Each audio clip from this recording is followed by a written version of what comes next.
Ok, espero que se vea ya. Entonces vamos a empezar con la charla de los datos interesantes sobre la migración de aves rapaces. Ok,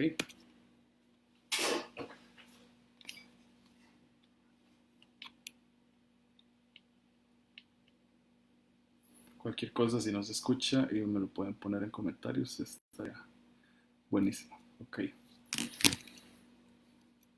mi nombre es David Araya, yo soy biólogo egresado de la Universidad Nacional y soy también parte del Comité de Educación Ambiental de la Asociación Ornitológica de Costa Rica.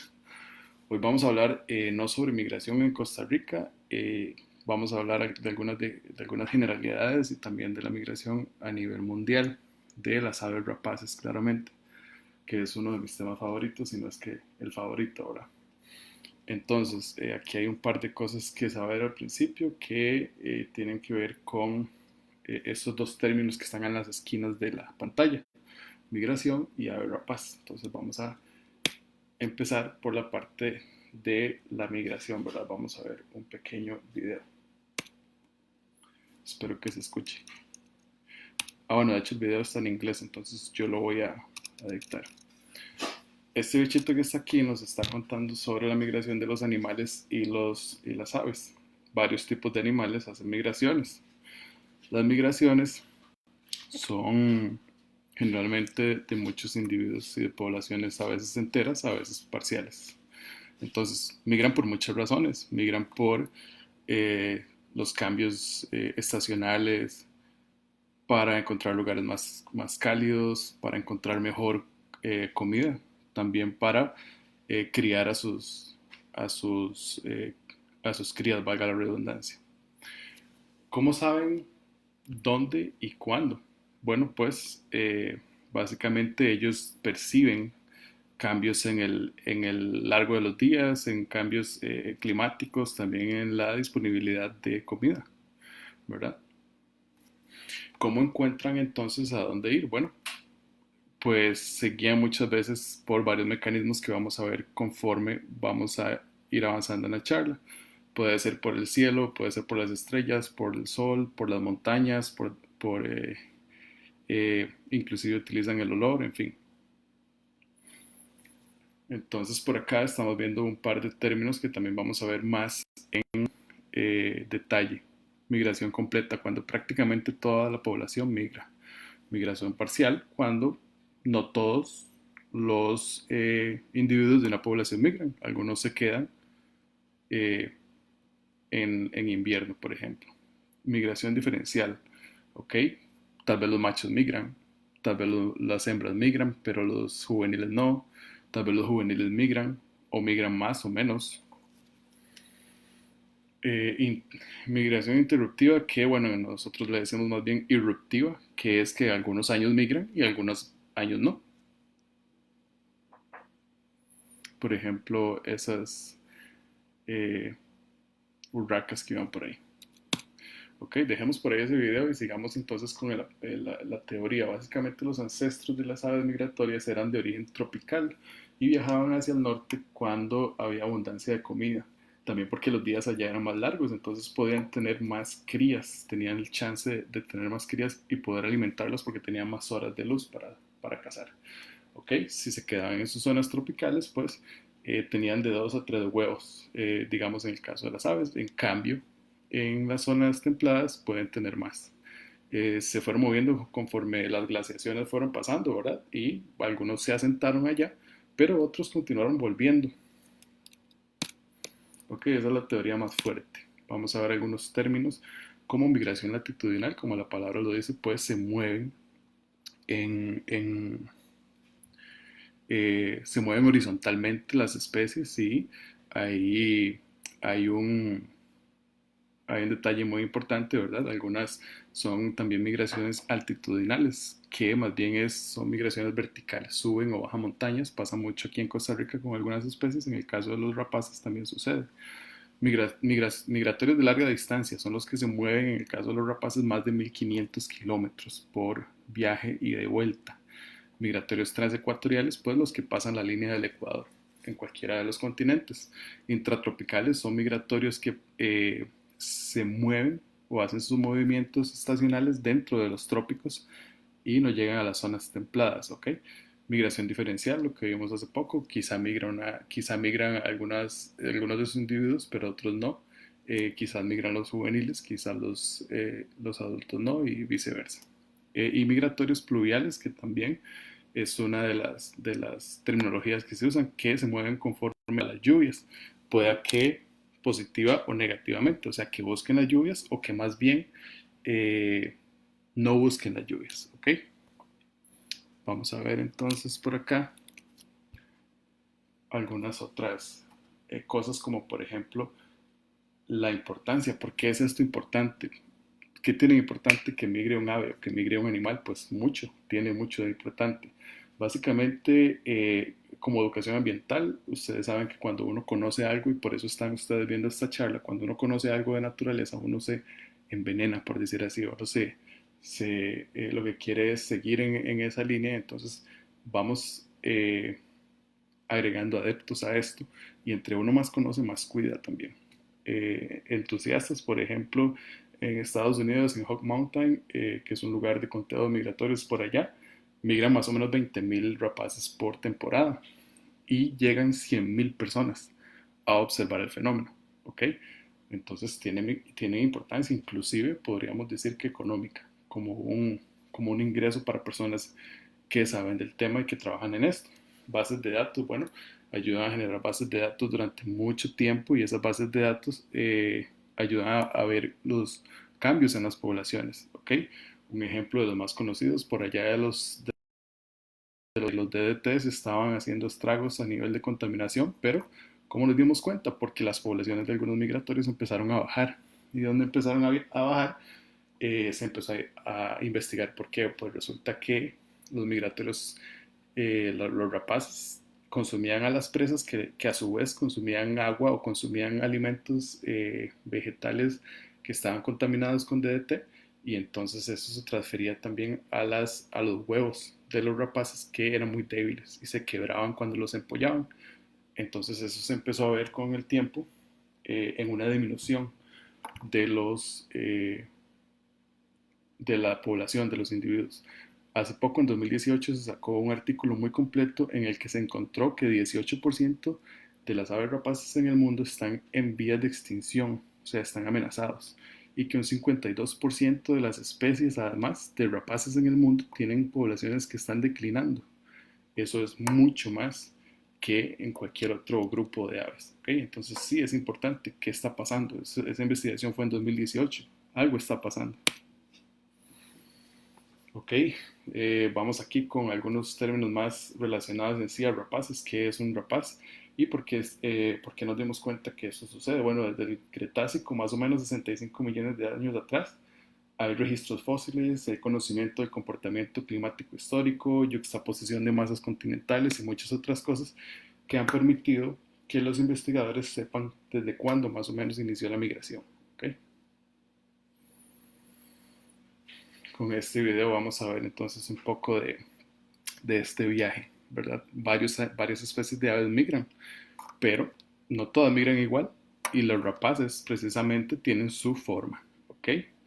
Ellos son animales especializados. ¿Qué es un rapaz? Como les decía antes, bueno, son especies que tienen sentidos que están adaptados para atrapar a sus presas. Y también, como vamos a ver pronto, tienen también adaptaciones para hacer viajes largos.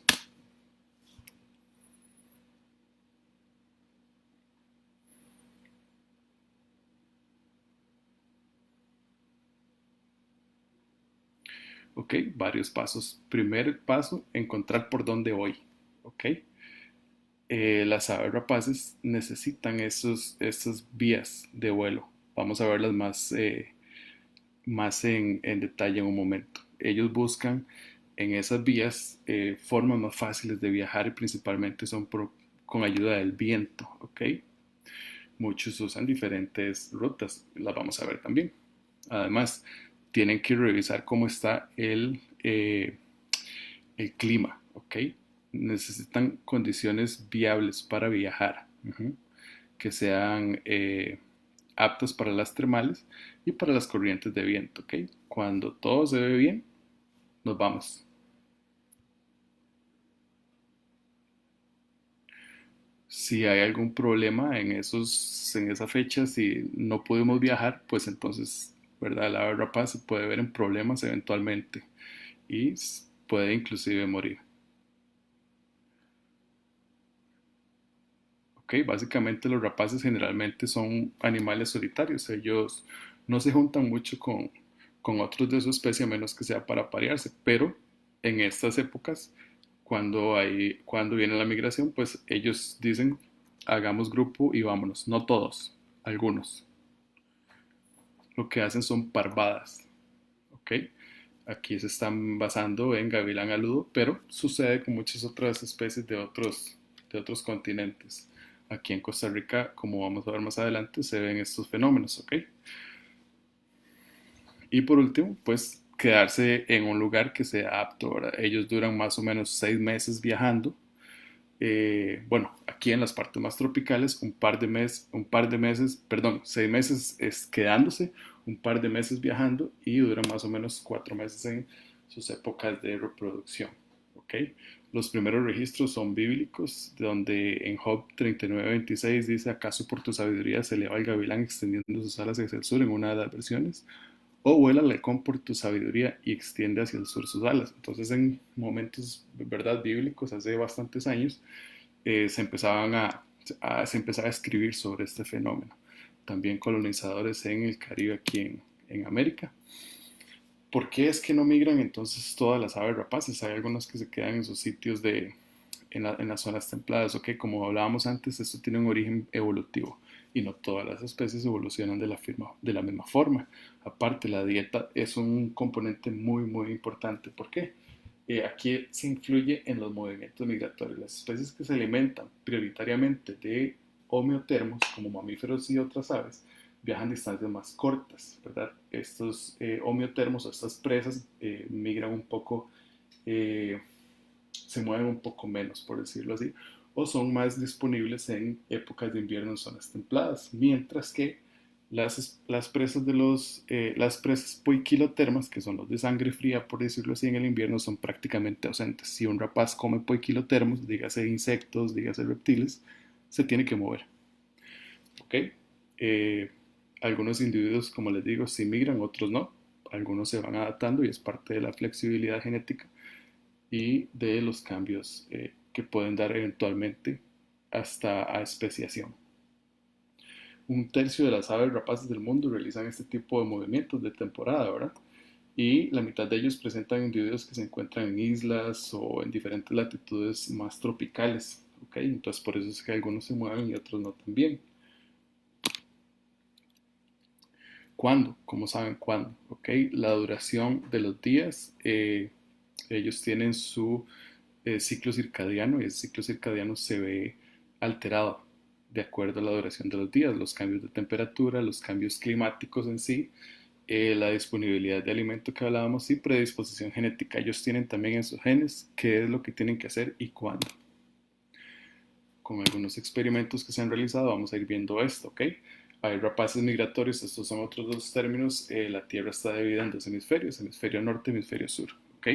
Entonces hay rapaces que son migratorios boreales, que son los que vienen del hemisferio norte y viajan hacia el sur en el invierno, y los australes que se mueven entre el hemisferio sur y el hemisferio norte, pero son migraciones mucho más cortas y generalmente coinciden con los boreales.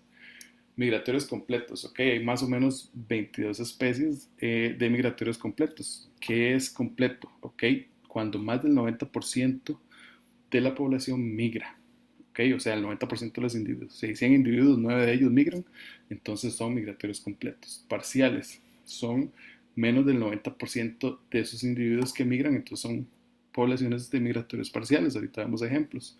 Locales o irruptivos, movimientos ocasionales esporádicos, locales y cortos, ¿verdad? No son tan largos como las otras especies. Aquí tenemos entonces ejemplos. Tenemos por aquí un migratorio completo donde prácticamente toda su población se mueve. Acá tenemos uno más bien parcial, donde no todos se mueven. Y aquí otro completo, que es un gavilán aludo de los que más vemos acá. Este del centro es un gavilán cola roja y este es un Mississippi. ¿Mm? Por acá tenemos Buteo lagopus, que es más bien de Europa y es una especie cuya población también son migratorios completos. Todo se mueve, más del 90% de la especie se mueve de sus sitios de reproducción a zonas más sureñas. Por acá tenemos un ejemplo de migratorio más bien parcial, ¿ok? Inclusive entre subespecies existen individuos que sí migran y otros que no, ¿ok? Entonces, seguimos por acá, pero entonces, ¿cómo es que saben esto? ¿Cuál es la dinámica? Básicamente, ellos tienen que saber por dónde y hacia dónde ir. Se hicieron experimentos con pardelas de Manx, que son unas aves marinas. Cuando me refiero a marinas, es marinas 100%, o sea, siempre está en el mar. Esta es la especie. Y ellos básicamente lo que hicieron fue agarrarlos de Gran Bretaña y los llevaron a Boston, Massachusetts. Pues resulta que, eh, ¿verdad? Son viajeros marinos y se devolvieron. Pero, ¿cómo? Ok, vamos a seguir viendo. Lo mismo hicieron por acá. Los llevaron de Gran Bretaña a Venecia y se ve un viaje no tan largo, yo entiendo, pero ellos no pueden pasar por tierra, entonces tuvieron que ir a dar toda la vuelta. Después de 14 días, todos los individuos que se llevaron volvieron a Gran Bretaña a su colonia original. Este tipo de come maíz, por decirlo así, también se agarró de San José, California y se llevó al otro lado de Estados Unidos. Se agarraron dos grupos ¿verdad? Son cosas que se hacen en los experimentos y pues ambos se devolvieron exactamente al lugar donde fueron capturados. Por otro lado, entonces este señor Don Hanks dijo, aquí pasa algo, ¿ok? Aquí hay algo raro. Entonces voy a hacer un experimento donde voy a meter a varias palomas en contenedores, en cilindros, completamente sellados, magnéticos, con luz controlada, evitando que pase el sonido también. Y aparte de eso, les dieron vuelta durante su viaje de miles de kilómetros. ¿Ok? Pues resulta que el señor se llevó un colerón cuando se dio cuenta que todas las palomitas volvieron exactamente al mismo lugar. Entonces de ahí sacó algunas conclusiones. Básicamente las aves tienen un compás, que es un tema magnético, ¿verdad? No solo en uno de los sentidos, sino en diferentes. Tienen mapeado el sol y las estrellas. Era lo que hablábamos antes, ellos se conocen el universo. ¿Cómo? No se sabe. Se conocen el universo, se conocen la posición del sol y han evolucionado para poder guiarse de esta forma. Aparte de eso, las conexiones neuronales también tienden al magnetismo y tienen otras conexiones también en el pico, conexiones nerviosas que determinan el ángulo del campo magnético terrestre. Completamente ellos saben dónde es el norte y dónde es el sur. Aparte de esto, en el oído, que también lo usan para equilibrio, tienen concentraciones de hierro. Más todavía nos hace pensar en qué tan cargas son, ¿verdad?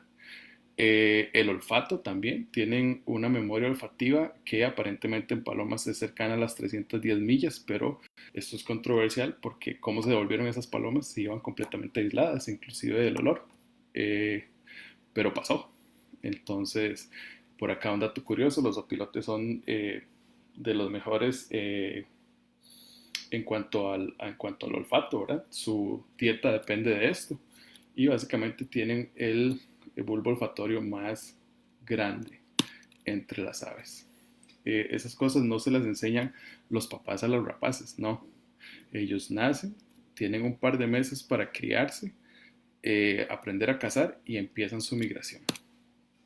Otro experimento en 1951 se agarró esta especie, se metió en un ambiente también controlado y con espejos se le engañaba, por decir así, con respecto a la posición del sol y se dieron cuenta de que el ave se movía o dormía en su jaula de acuerdo a la posición del sol en momentos de migración. Cuando no era migración, pues entonces no había tanto estrés por parte del ave. ¿Ok? Ahí conseguimos varias respuestas. Los juveniles tienen conocimiento innato de la ruta, sí, tienen por ahí un mapa de GPS ya incorporado, pero no de su destino.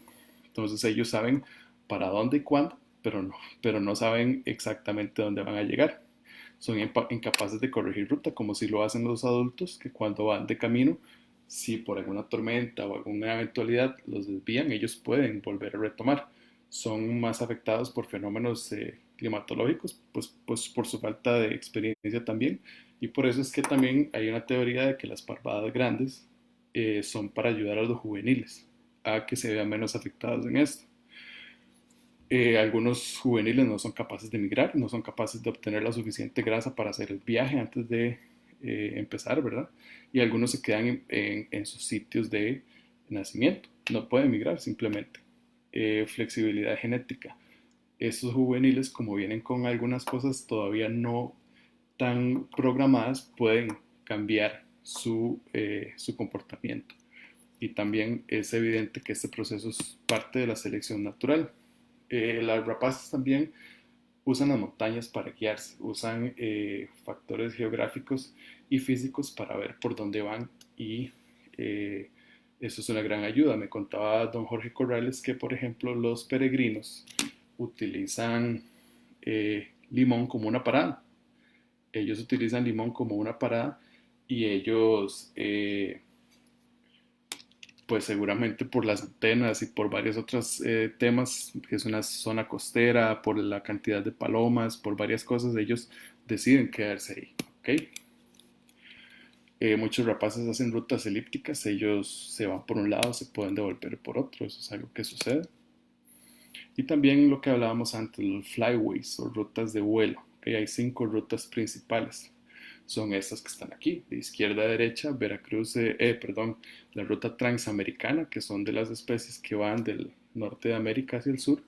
Está más a la derecha la oeste europeo, oeste africano, que básicamente son los que pasan por el lado oeste. También está la ruta eh, eurasiática, este africana, que son todas las especies que vienen de acá, donde dice Batumi, Georgia, de ahí más para el norte, y pasan por aquí Eliad en Israel, que es como pueden ver ustedes, es un estrecho, ¿verdad? De ahí para la derecha siguen las rutas este asiática continental y la este asiática oceánica. Un dato muy curioso, ninguno de estos rapaces que emigran por esas rutas asiáticas llegan a Australia. Súper curioso. Vamos a desglosarlas. En la ruta transamericana, un aproximado de 33 especies la recorren.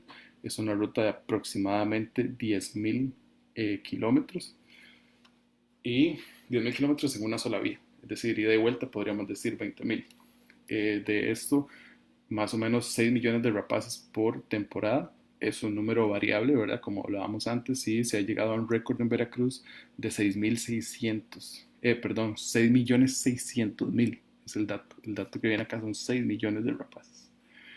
De estos la mayoría son zopilotes, básicamente, de los de cabeza roja. Muchos son gavilán aludo y muchos son gavilán de Swainson también, 1.000.000 y 1.000.000 respectivamente. Ahí ya respondemos una pregunta. El migratorio eh, más abundante son prácticamente los opilotes. Y eso, que no toda la población migra.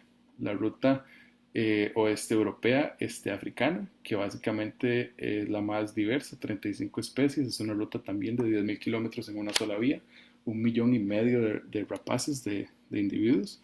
Y de acá los más comunes son Pernis apivorus, que es un, es un gavilán avispero, un gavilán común, 466.000 individuos, y un águila pequeñita que básicamente 142.000 individuos de esa águila pasan por esta ruta.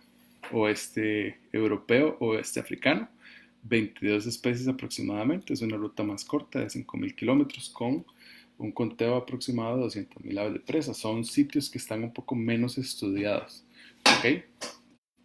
Por acá también podemos decir que pasa Pernis apivorus y Milbus migrans, son los principales, son los más comunes.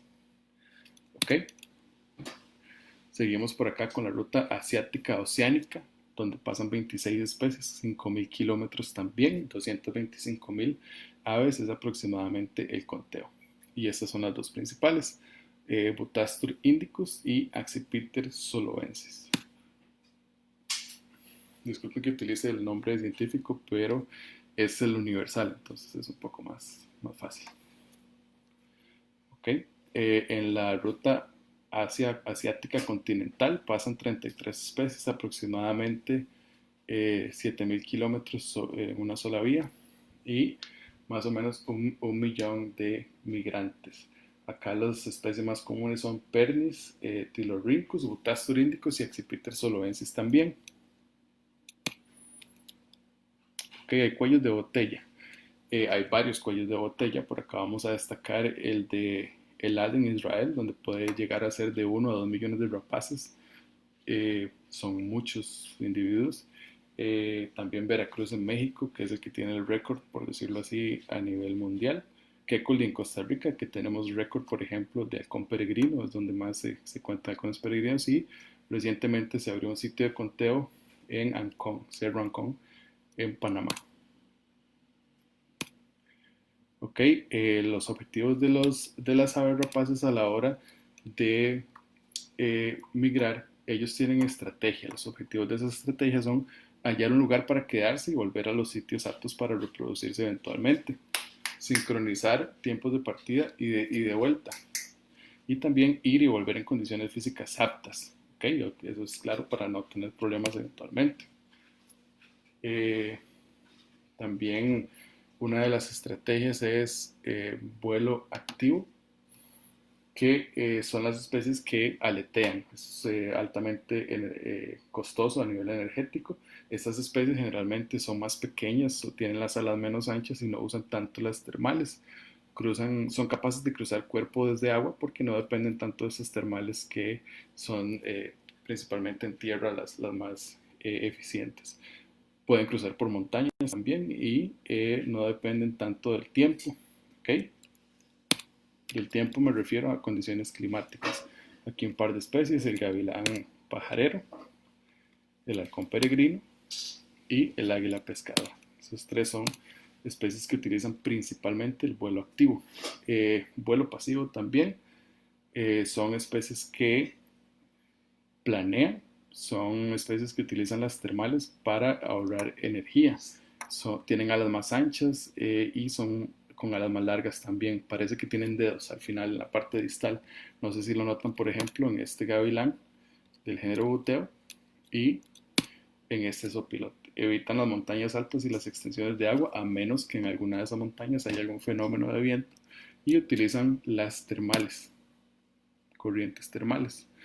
Las corrientes de viento son sitios o depresiones donde fluyen corrientes de aire. Por ejemplo, no sé si han ido o han estado cerca del Banco Nacional, el edificio alto del Banco Nacional. Siempre hay un ventolero ahí a la par del edificio, por ejemplo, es un efecto. En lugares donde hay árboles también son efectos de viento. Y con mucha más razón, cerca de acantilados, donde están las eólicas, por ejemplo, son sitios estratégicos donde corre mucho viento. Y también utilizan fenómenos naturales para viajar.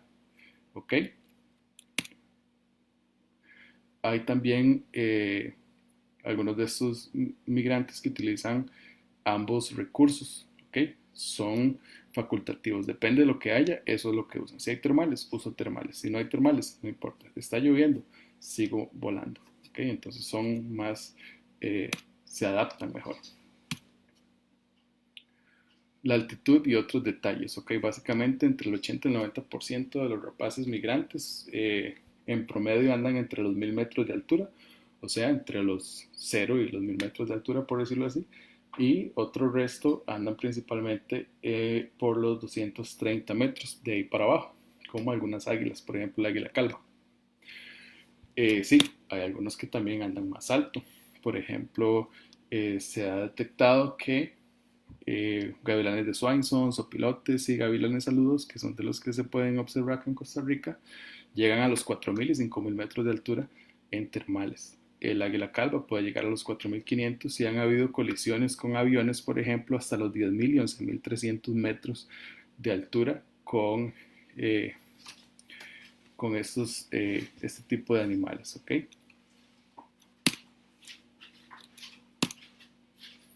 Un detalle interesante por acá que no quería dejar pasar es que básicamente, bueno, a esas alturas no hay muchas aves. ¿Por qué no hay muchas aves a esas alturas? Porque es difícil en lugares de baja presión de oxígeno que se procese la sangre como tal. Entonces ellos tienen una especialidad, tienen 4 tipos diferentes de hemoglobina. 2 de esas son súper eficientes en zonas muy altas con baja disponibilidad de oxígeno y 2 de esas muy, son más adaptadas más bien eh, a zonas más bajas. Estos buitres también tienen otras adaptaciones, como por ejemplo en la zona patagial tienen reservas de grasa para evitar problemas con el frío, con la temperatura. Las termales tropicales, ok, llegó el momento de hablar de termales, llegan a 2.000 metros de altura y 1.000 metros de diámetro en zonas templadas. Entonces imagínense ustedes aún en los trópicos, ya que estas dependen de la radiación solar. Entre más cerca del ecuador, pues la radiación solar es mucho más perpendicular, es más fuerte. Entonces en los trópicos, en Golfo de México, se ha llegado a detectar termales que pueden llegar a los 10.000 metros de altura y pues los rapaces van ahí y ellos suben más o menos de 1.5 a 2.1 metros por segundo en este tipo de termales. Otro dato interesante es que por cada metro que avanzan, por cada metro que suben verticalmente, tienen la capacidad de avanzar 10 metros de forma horizontal. Ok, en los océanos hay termales las 24 horas, son más débiles. Hay especies que las usan, como Accipites soloensis, Butastor indicus y algunos otros que utilizan estas rutas que vimos antes que pasan por grandes extensiones de océanos. Ok, el halcón de Amur, por ejemplo, es un gavilán de un par de cientos de gramos, muy pequeñito, un halcón, perdón, que migra a través del océano Índico 4.000 kilómetros en su viaje migratorio. ¿Ok? Entonces también pasan océanos. El tamaño sí importa aquí. Entre más pequeña es el ave o las especies, las parvadas son más compactas y también ascienden más rápido. Podríamos verlos si en algún momento llegaran a llevar un curso, llegaran a ir a Quecoldi en Talamanca, que esto sucede con, por ejemplo, el gavilán aludo cuando lo comparamos con los opilotes que son mucho más grandes. Las especies más pequeñas además necesitan migrar más rápido por demanda metabólica. Ya aquí no estamos hablando de gavilán aludo, pero podríamos estar hablando de gavilanes más especializados, por ejemplo, en la caza de aves, como el Accipiter de Cooper, ¿okay? El gavilán de Cooper. En este caso, ¿verdad? Ellos migran, tienen vuelo sostenido y no utilizan tanto las termales, ni el vuelo pasivo. Entonces, eh, son más pequeños y pueden hacer este tipo de gastos energéticos. Al principio, cuando la mayoría de rapaces migran, van lento. Ellos salen sin prisa. Van despacio, conforme van avanzando en su ruta, van, por decirlo así, acelerando y cuando van llegando a sus destinos de invernación, van desacelerando y van entonces seguramente midiendo por ahí disponibilidad de presa, cómo está el, las áreas circundantes y entonces por ahí se van quedando. Algunas preguntas, algunas de estas son más fáciles de resolver, algunas no. ¿A qué hora los vemos? Bueno, eso es más fácil de resolver. Conforme va avanzando la mañana en los trópicos, es más fácil ver gavilanes o rapaces que se mueven con las termales. Conforme va aumentando la temperatura, pues van aumentando las termales y ellos van agarrándolas. En los trópicos también, por el fenómeno que hablé antes del sol, las termales empiezan más temprano y terminan más tarde en la noche, en la tarde también. Entonces podemos verlos desde más o menos 8 y media de la mañana en su máximo punto hasta las 11 y algo de la mañana, 11 y media por ahí. Ya después de ahí cuesta mucho ver parvadas grandes si el día es soleado o si está muy caliente, porque suben a altitudes en las que nosotros no podemos verlos. ¿ok? Después, cuando van bajando las temperaturas, entonces vamos viendo que ellos van bajando porque sí pernoctan, sí duermen en la noche, lo cual vamos a ver más adelante porque hay algunos que deciden seguir viajando. Eh, Chocan entre ellos, también sucede, claro. Pensamos muchas veces que son muy coordinados y pues sí, son muy coordinados entre ellos cuando son la misma especie, pero sucede que chocan entre ellos cuando hay parvadas mixtas. Pueden colisionar. Se ha visto muchas veces. También vamos a ir viendo entonces qué comen. Bueno, sí, ellos no usan globo, pero sí eh, comen en el camino. Servicio express. ¿Ok? Antes de eso se preparan. Ellos van a acumular grasa antes de viajar. Aparte de eso, una de sus estrategias también es comer durante el viaje. Algunos son oportunistas, como por ejemplo eh, los opilotes estos egipcios, que ellos lo que hacen es bajar. Esos buitres bajan cuando ven carcasas y también comen animales atropellados. Eh, Generalmente, estas especies también utilizan el vuelo pasivo para no gastar mucha energía. ¿Okay? Eso es otra de sus estrategias. Recientemente se han elaborado estudios genéticos, ya son estudios bastante buenos, por decirlo así, aparte de las observaciones en el campo.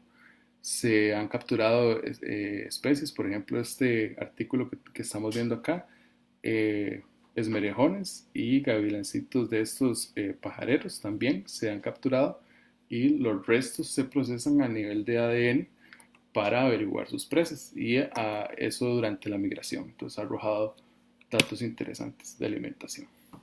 La especie más rápida, ok, seguramente esta es una de las preguntas también. En 2008 uno de los peregrinos que estaban siendo monitoreados voló de New Jersey a Florida, que son más o menos 1500 kilómetros por mar, y lo hizo más o menos 25 horas. Esto fue en un momento en el que había un huracán, en que había un fenómeno meteorológico, si no me equivoco, un huracán, entonces parece que lo aprovechó de alguna forma esos vientos para viajar a esa velocidad. Los gavilanes no tienen, los rapaces no tienen urgencia por reproducirse, no es un factor que los haga devolverse en carrera a sus sitios de reproducción, ellos vienen con calma. El viaje es más rápido para ir en algunas especies que para volver y viceversa en otras, entonces tampoco está muy claro. No es claro tampoco cuál es la especie más rápida. Hay datos que faltan y esto es una investigación un poco complicada de realizar. Por otro lado, pues estas especies no migran seguido, a veces paran durante varios días. Un ejemplo muy curioso es con un halcón que se estuvo monitoreando durante unos años, se llama Island Girl, mucha de la gente que tal vez está escuchando esta charla lo ha escuchado. Ese halcón peregrino, por ejemplo, un par de veces durmió en barcos y se movía durante la noche. Se veía en el rastreador que se iba moviendo durante la noche a velocidades muy bajas. Algunos también viajan de noche. Los halcones peregrinos, cuando van a cruzar grandes extensiones de mar, lo hacen en horas de poca luz en la noche. También el cernícalo o el halcón de Amur, en sus 4000 kilómetros de viaje por mar, prefiere hacerlo de noche. También el esmerejón. Sucede en algunas especies en la parte también asiática, como los circos de por allá y también los osprey, que son las águilas pescadoras. Por acá un par de ejemplos. Hay aún cosas por descifrar. Por ejemplo, es muy difícil hacer un censo de todos los individuos para tomar un promedio de cuánto viajan, cuál es el que más viaja. ¿Ok? Se han registrado viajes del halcón de Amur de 22.000 kilómetros, peregrino ártico, que es el que se ha rastreado, que ha viajado más de un año con 25.000 kilómetros. Estos son datos ida y vuelta. Gavilán de Swain son 20.000 kilómetros, Gavilán común 23.500 y por ahí van más o menos. Este último de Klanga Marina, que es un águila, de 19.400 en un viaje, eso es un dato nuevo, por decirlo así. Son datos que todavía siguen creciendo, son investigaciones que se siguen haciendo. La especie más numerosa, bueno, hay 18 especies que forman parvadas grandes a nivel mundial. Como lo vimos antes, pues los zopilotes son aparentemente los migratorios más abundantes, pero hacer un censo de poblaciones es algo complicado, entonces no se puede decir a ciencia cierta. Kekoli es el mejor sitio para ver peregrinos, es donde se pueden ver más peregrinos en menos tiempo, por decirlo así, durante la migración.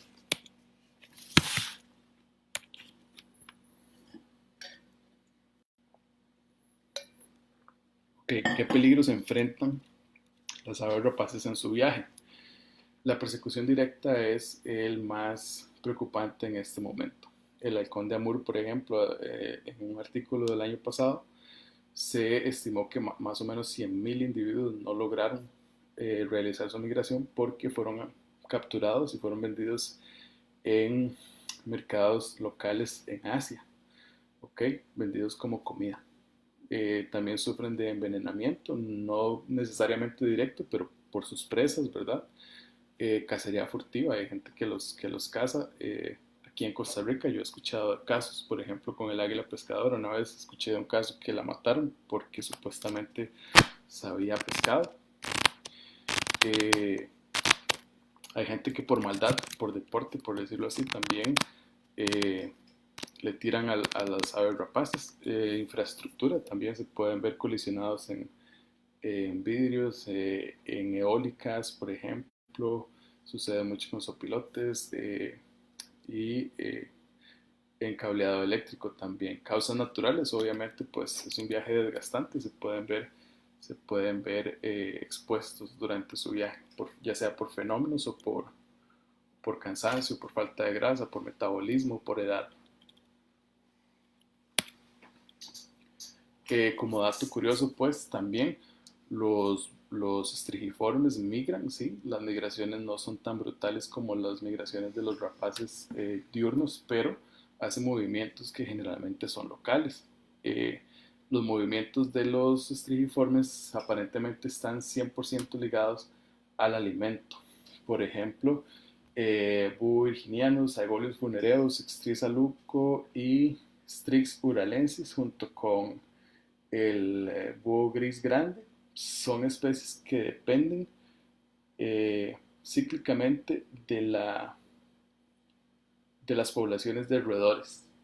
¿Okay? Entonces, conforme esas poblaciones de roedores se mueven, ellos se mueven también. Este fenómeno lo podemos ver, por ejemplo, acá con un búho que se llama Asio otus en Serbia. Esto es en un pueblo en Serbia, un parque.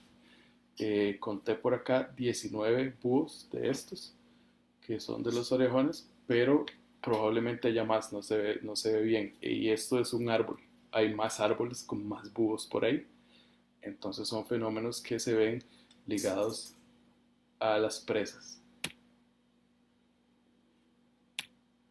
¿Ok?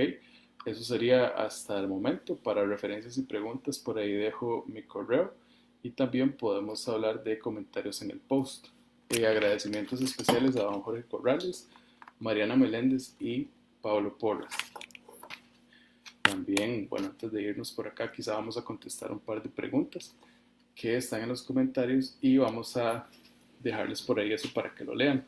Nos gusta siempre compararnos con la fauna y pues hay récords, sí, pero los seres humanos en muchas cosas no podemos ser superiores a los animales. Por ejemplo, este señor, George Megan, se dio a la tarea desde 1977 de empezar a caminar, ¿ok? Él empezó a caminar desde el sur de Sudamérica, o sea, desde las partes bajas de Sudamérica, subiendo hasta Alaska. Este señor hizo más o menos 30.600 kilómetros a pie, ¿ok? 2.425 días. Vemos que los viajes de los rapaces son de 25.000 kilómetros, 20.000. Bueno, ellos no van caminando, ellos hacen viajes quizá más directos. Aparte de eso, dice que duró 2.425 días, eso es un aproximado de 81 meses, que es más o menos 6 años y resto, casi 7 años. Este señor duró un buen rato caminando, ¿ok? Entonces por ahí es importante también compararnos. Ya que nos queda un poco de tiempo, diferencia entre el rapaz y un ave de rapiña. Prácticamente no hay diferencia, los rapaces son aves de rapiña y las aves de rapiña son rapaces.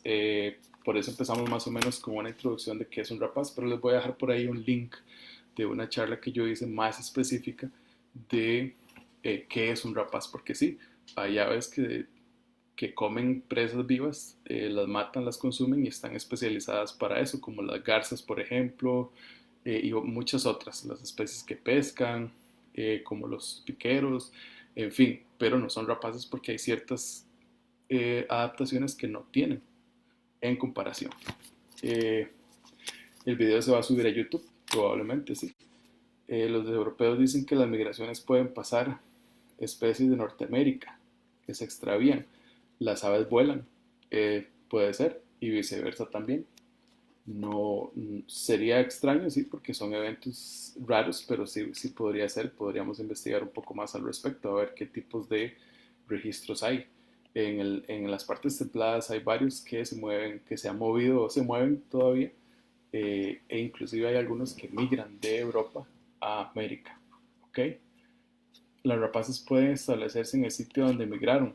Eso es parte de la flexibilidad genética que hablábamos. Las poblaciones se pueden ir moviendo y se pueden ir estableciendo de forma permanente. Un ejemplo es los cernícalos americanos que migran cerca del canal de Panamá, pues son poblaciones que van moviendo, van ampliando su rango. ¿Okay? La mejor fecha para ir a Kekoldi, bueno, hay muchas fechas, pero septiembre, octubre, noviembre son muy buenas para ver varias especies. Eso depende de la especie que queramos ver. ¿Cuál es el máximo de individuos de aves rapaces que se han contabilizado en Kekoldi? La charla es más general, no es exactamente de Kekoldi, pero son datos que, aparte de que están ciertamente desactualizados, porque hace muchos años no se realiza eh, conteo específicamente en Kekuldi ni conteo oficial, es un dato que en este momento no se maneja. Aparte de eso, dice en qué otros sitios en Costa Rica para avistamiento de rapaces. En épocas de migración, pues podemos verlos prácticamente en todo lado, inclusive en el Valle Central. Me ha tocado ver parvadas de migratorios en Heredia, en San José Centro, inclusive en ciertos días es posible. Pero así, para decir concentración grande en el Caribe de Costa Rica. Eh, y básicamente eso sería por ahí. Hay un par de preguntas más que quisiera desarrollar antes de irnos que me hicieron ayer. Un amigo, Pablo Siles, me preguntaba que cómo podría afectar a las especies migratorias la situación actual del COVID-19. Como a muchas otras especies silvestres, podría afectarlas de forma positiva. De forma negativa a los investigadores, porque pueda que no estén haciendo el conteo y los datos se vean afectados, pero las especies, como hay menos gente afuera, hay menos persecución directa, menos personas que les van a disparar, menos peligros en general, por decirlo así. Aparte de esto, hay menos industria, menos contaminación, por ende menos envenenamientos, eh, y también podría ser que haya menos vuelos de aviones y menos colisiones también. Eh, y eso sería básicamente. Y alguna otra pregunta, con mucho gusto les contesto por medio de los comentarios. Muchísimas gracias.